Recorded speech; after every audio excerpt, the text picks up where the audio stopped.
Bonjour à toutes et à tous, bienvenue dans ce nouveau podcast spécial Management. Au sujet aujourd'hui, le management dans cette période de Covid et la gestion informelle des conflits.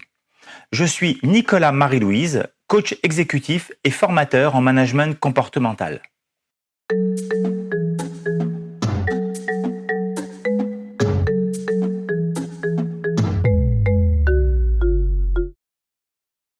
Mars 2020. Les soucis et problèmes managériaux ont disparu au profit d'un ennemi commun nommé Covid-19. Lors du premier confinement, il a mené les employés en général à mutualiser leurs forces dans un instinct de survie, dans le but de sauvegarder leur outil de travail, de se protéger, mais également de protéger les autres de ce virus.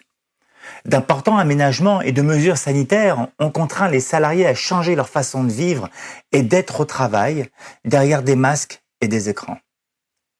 Les contacts humains, tels que nous les connaissions, ont disparu derrière ces barrières sociales.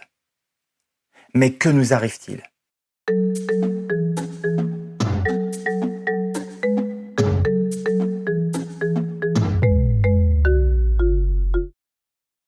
Mai 2020.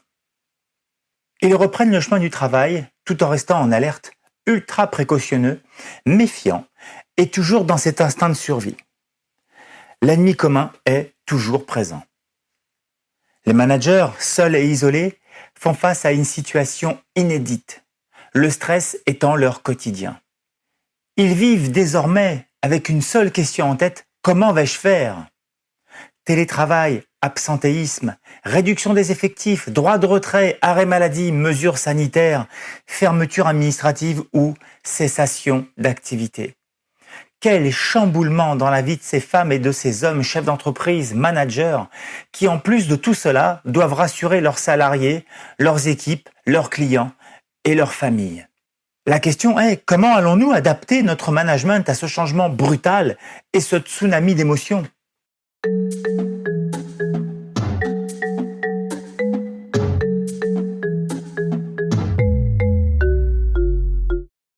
Juin 2020. Les nouvelles habitudes s'installent et les premiers signes des soucis passés ressurgissent. Il ne manquait que ça. Ces problèmes s'amplifient dans un cadre émotionnel constitué de peur, de stress, d'incertitude quant à l'avenir.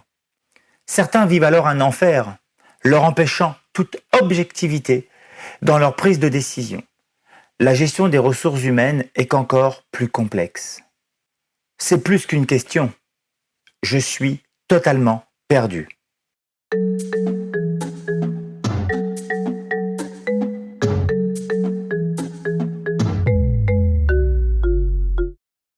Juillet-août 2020. Malgré tout, les vacances, petit moment de répit et d'accalmie dans leur quotidien. Ce n'était que le calme avant le retour de la tempête nommée conflit. L'être humain se met en résistance et pour beaucoup, cela engendre fuite émotionnelle. C'est un instinct de protection.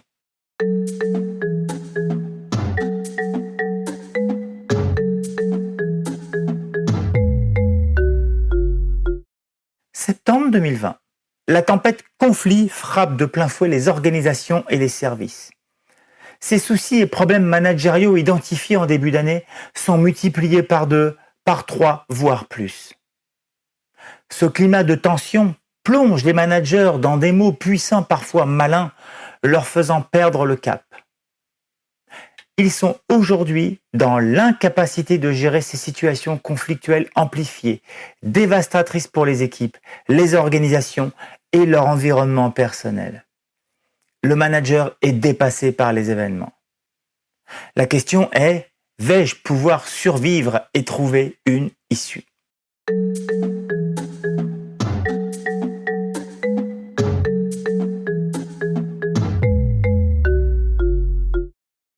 Depuis novembre 2020, retour en confinement, mais à situation égale, le vécu n'est pas le même. Les conflits sont bien là, en présentiel comme en distanciel. Malgré l'ennemi commun, les conflits internes sont a priori plus forts. Les managers vivent une perte de sens complète. C'est un appel au secours à leur direction, car ils ne sont pas préparés ni outillés pour vivre une telle situation. La question est, comment peut-on les aider ?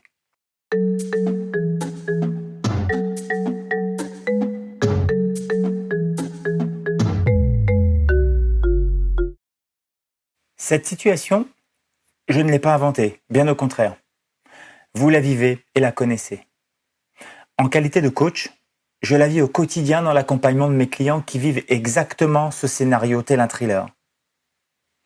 Toujours dans le suspense, que va-t-il nous arriver demain ? Ce climat d'incertitude, transformé en alerte, a conduit certaines organisations à faire accompagner leurs cadres et managers. Analyse des causes face aux effets, identification des enjeux et des possibles solutions, mise en place d'indicateurs, rédaction d'un plan d'action. Telles sont les étapes liées à la prise de conscience du cadre manager accompagné. Ceux et celles qui ont été coachés connaissent la résultante d'un tel accompagnement. Ceux et celles qui n'ont pas encore été, ou qui en doutent, ou qui cherchent désespérément une solution, le coaching est un champ exploratoire de solutions incroyables. Les coachs sont des facilitateurs de passage à l'action, et non pas une dépense, mais bien un investissement sur le potentiel humain. S'agissant des conflits, il existe des outils de développement d'habileté dans leur gestion. Je pense en particulier à la gestion informelle des conflits. Compétence, en mon sens, indispensable à tout manager souhaitant vivre une parfaite cohésion dans son équipe et vivre le bien-être dans son travail. Alors, je dirais, et vous, la vie en entreprise, vous la voyez comment ? C'était Nicolas Marie-Louise et je vous dis à très très vite pour un nouveau podcast.